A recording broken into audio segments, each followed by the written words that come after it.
Hello everyone, welcome back to part 2 of this replay. Echuchee and me here just continuing to just try to hold the center ground. Hydralisk now coming in around the back and will be able to push in. I have a single Marine here. That Marine's gonna take a very painful spine into the body and get taken down very easily. Hydralisk with that range upgrade and also 13 damage should be able to shoot down that Marine before that Marine does a point of damage back.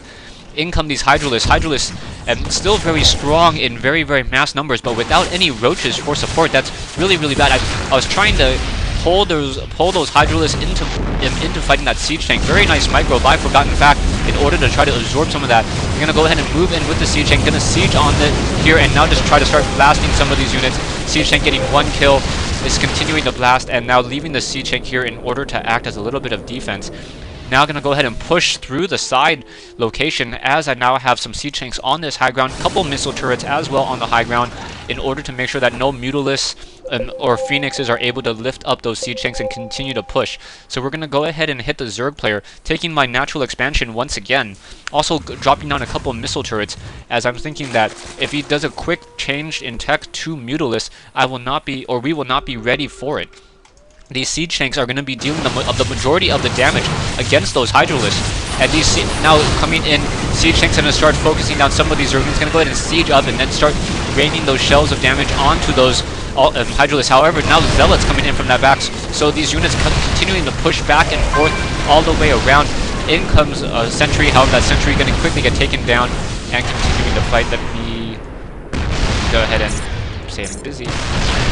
Siege tanks still raining out that damage. Gonna go ahead and move these siege tanks over here, continuing to get into better position. So 3 siege tanks on this ground over here, leaving a couple units down over here, unfortunately, and not realizing that I did that. Drones now trying to run up. Zerglings, however, coming over as well, trying to get in a couple quick hits, but those siege tanks on the lower ground able to just dish out that damage. And there was nothing that ForgottenFac could really do.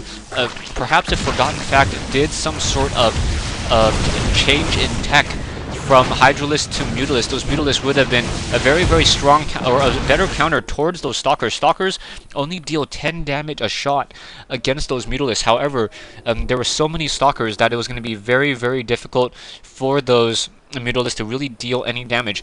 What I expect, or what I think would have been a fairly decent counter would have been Infestors. Infestors getting that Neuroparasite, being able to Neuroparasite and that fungal growth, being able to at least stop the army. By stopping the army and forcing the Stalkers to not be able to micro nearly as much, you can then come in with Zerglings and get that, as long as you have that claw attack upgrade, just be able to just start dealing damage melee wise. Anyways, thanks for watching, thanks for listening. I hope you guys enjoyed this 2v2 replay, and I hope to see you guys on Battle.net.